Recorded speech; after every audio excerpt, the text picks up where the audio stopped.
So Nani కొద్దిసేపటి క్రితం counting కేంద్రం నుంచి వెళ్ళిపోయినట్టుగా నిరుత్సాహంతో అక్కడ నుంచి వెళ్ళిపోయినట్టుగా తెలుస్తుంది. అక్కడ మార్గాని భరత్ వెళ్ళిపోయారు. ఇక్కడ కొడాల నాని కూడా వెళ్ళిపోయినట్టుగా మనకి అప్డేట్ తెలుస్తూ ఉంది. అలాగే కృష్ణా జిల్లాలో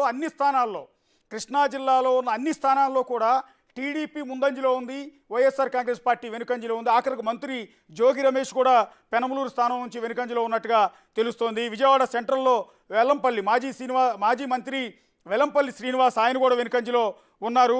మొత్తం 16 స్థానాల్లో దాదాపు టీడీపీ లీడ్లో ఉంది. టీడీపీ దూసుకుపోతున్నట్టుగా తెలుస్తోంది. కొడాల నాని గుడివాడ నుంచి వెనుకంజలో ఉన్నారు. అక్కడ ఆయన మీద పోటీ చేసిన టీడీపీ అభ్యర్థి వెనుగండ్ల రాము స్పష్టమైన ఆధిక్యంలో ముందుకెళ్ళిపోతున్నట్టుగా తెలుస్తోంది. అలాగే జోగి రమేష్ పెనమలూరు నుంచి ఆయన వెనుకంజలో ఉన్నారు. గన్నవరంలో వల్లభనేని వంశీ వెనుకంజలో ఉన్నారు. ఇలా ప్రతి కాన్స్టిట్యున్సీలో వైసీపీ అభ్యర్థులు వెనుకంజలో ఉన్నారు. రాజధాని ఎఫెక్ట్ అనేది అక్కడ క్లియర్గా మనకు కనిపిస్తుంది. ఒకసారి మా కొలీగ్ శివ ఉన్నారు అక్కడ విజయవాడ నుంచి. శివ, చాలా సంచలనం నమోదవుతూనే ఉన్నాయి మీ జిల్లా నుంచి. రైట్ అశోక్, మొత్తం మీద చూసుకుంటే మొదటి నుంచి కూడా బిగ్ టీవీ సర్వే ఏదైతే గత 4 రోజులుగా చెప్తున్నామో ఆ సర్వేకి అనుగుణంగానే ఫలితాలు 100% కనిపిస్తున్న పరిస్థితి కూడా మనం ఇప్పుడు చూసుకోవచ్చు. ఏదైతే 3 రోజుల క్రితం ఎగ్జిట్ ఫలితాల రోజు మీరు చెప్పారో గుడివాడలో కొడాలి నాని, గన్నవరంలో వల్లభనేని వంశీ దాదాపుగా ఓడిపోయే అవకాశం ఉందని చెప్పి బిగ్ టీవీ చెప్పిందో వాస్తవ పరిస్థితులు ఇప్పుడు దానికి అద్దం పట్టేలాగా ఉన్నాయి. ప్రస్తుతం గుడివాడకి సంబంధించి కూడా రెండో రౌండ్ పూర్తయ్యేసరికి దాదాపుగా 5,000 ఓట్లకు సంబంధించి కూడా ఇప్పటివరకు రౌండ్ అయినా దాదాపుగా 2,300 చిల్లర ఆధిక్యంతో వెనుగండ్ల రాము అక్కడ ఆధిక్యంలో ఉన్నట్టు తెలుస్తూ ఉంది. అలాగే ఎవరైతే గుడివాడ నుంచి బరిలో ఉన్నారో ప్రస్తుతం గుడివాడ సంబంధించి కొడాలి నాని మాజీ మంత్రి నిత్యం తెలుగుదేశం పార్టీపై విమర్శల వర్షంతో పాటు చంద్రబాబు, లోకేష్, బాలకృష్ణపై అనునిత్యం విమర్శల వర్షాన్ని గుప్పించే కొడాలి నాని కౌంటింగ్ హాల్ నుంచి కూడా ఆయన నిరుత్సాహంతో వెళ్ళిపోయిన పరిస్థితి కనిపిస్తూ ఉంది.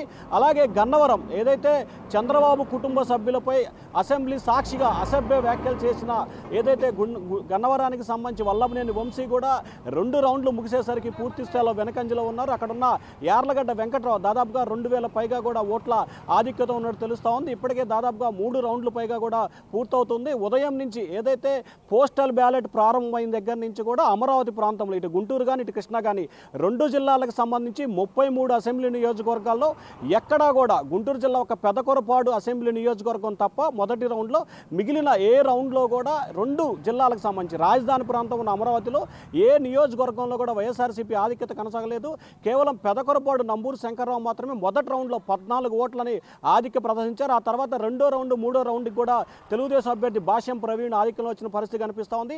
యావత్ రాష్ట్రం ఎంతో ఉత్కంఠగా ఎదురు చూస్తున్న గన్నవరం, గుడివాడ ఈ 2 అసెంబ్లీ నియోజకవర్గాలకు సంబంధించి వైఎస్ఆర్సీపీ ఘోరమైన పరాజయాన్ని చవిచూసే అవకాశాలు స్పష్టంగా కనిపిస్తూ ఉన్నాయి. ఇప్పటికే గుడివాడకు సంబంధించి కొడాలి నాని వెళ్ళిపోవడం జరిగింది. ఇక్కడ టీడీపీ అభ్యర్థి ఆధిక్యత కొనసాగబోతూ ఉంది. ఏదైతే మొదటిగా జరిగిన 1, 2, 3 రౌండ్లకు సంబంధించి వైఎస్ఆర్సీపీకి సంబంధించి పట్టు ఉన్న ప్రాంతాలు కావటం, ఆ బూతుల్లోనే వైఎస్ఆర్సీపీకి వ్యతిరేకంగా ఫలితాలు రావడంతో ఇక మిగిలిన ప్రాంతాల్లో కష్టంగా ఉంటుందని చెప్పి భావించి కొడాలి నాని కౌంటింగ్ హాల్ నుంచి కూడా వెళ్ళిపోయినట్టు తెలుస్తూ ఉంది. మరొక వైపు చూసుకుంటే ఇటు గుంటూరు కానీ ఇటు కృష్ణా ఈ 2 జిల్లాలకు సంబంధించి దాదాపుగా సగానికి సగం మంది వైసీపీ అభ్యర్థులు కౌంటింగ్ హాల్కి రాలేదు. కీలకంగా గుంటూరు సంబంధించి మంత్రి రజనీ ఇప్పటివరకు కూడా కౌంటింగ్ హాల్కి వచ్చిన పరిస్థితి లేదు. అలాగే పెనమలూరులో మంత్రి జోగి రమేష్ వెనకంజలో ఉన్నారు, రజనీ వెనకంజలో ఉంది. వీరిద్దరు కూడా కౌంటింగ్ హాల్ రాని పరిస్థితి కనిపిస్తూ ఉంది.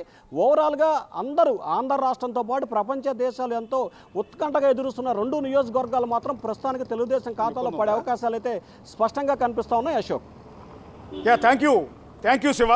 ఒక్కసారి చాలా ఇంట్రెస్టింగ్ ఎలిమెంట్స్ అన్నీ కూడా ఉన్నాయి. ఒకసారి కొడాలి నాని కౌంటింగ్ కేంద్రం నుంచి తన కారులో తిరిగి ఇంటికి వెళ్ళిపోతున్న దృశ్యాలని మనం ఒకసారి బిగ్ టీవీ స్క్రీన్ మీద చూస్తూ ఉన్నాం.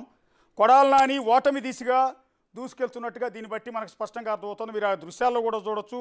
చాలా నీరసంగా, చాలా అసంతృప్తిగా, చాలా నిరాశగా కౌంటింగ్ కేంద్రం నుంచి మాజీ మంత్రి కొడాలి నాని తన కారుకి వెళ్ళిపోవటం అనేది చాలా ఆశ్చర్యం.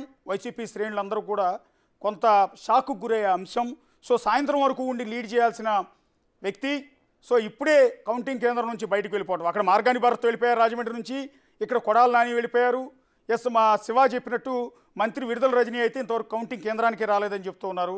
సో జోగి రమేష్ కౌంటింగ్ కేంద్రానికి రాలేదని చెప్తూ ఉన్నారు. సో వైఎస్ఆర్ ప్రభుత్వంలో క్యాబినెట్లో ఉన్న మంత్రులంతా కూడా ఆల్మోస్ట్ మినిస్టర్లందరూ కూడా వెనకంజలో ఉన్నారు. ఒకళ్ళిద్దరు కాదు. చిత్తూరు జిల్లా పొంగనూరులో ఉన్న పెద్దిరెడ్డి రామచంద్రారెడ్డి నుంచి మొదలుపెట్టి మంత్రి రోజా నుంచి మంత్రి విడుదల రజనీ, అట్లాగే మాజీ మంత్రులు, అట్లా వెలంపల్లి శ్రీనివాస్, కొడాలి నాని, ఇట్లా ప్రతి ఒక్కళ్ళు కూడా ఆ శ్రీకాకుళం నుంచి సీదిరి అప్పలరాజు వెనుకంజలో ఉన్నారు. అట్లాగే ధర్మాన సోదరులు ఇద్దరు అన్నదమ్ములు, ఒకళ్ళు మంత్రి అయితే ఒకళ్ళు మాజీ మంత్రి. సో వాళ్ళిద్దరూ లీడ్లోనే ఉన్నారు. అట్లాగే స్పీకర్ తమ్మినేని సీతారాం వెనుకంజలో ఉన్నారు. పెనమలూరులో మంత్రి జోగి రమేష్ వెనుకంజలో ఉన్నారు.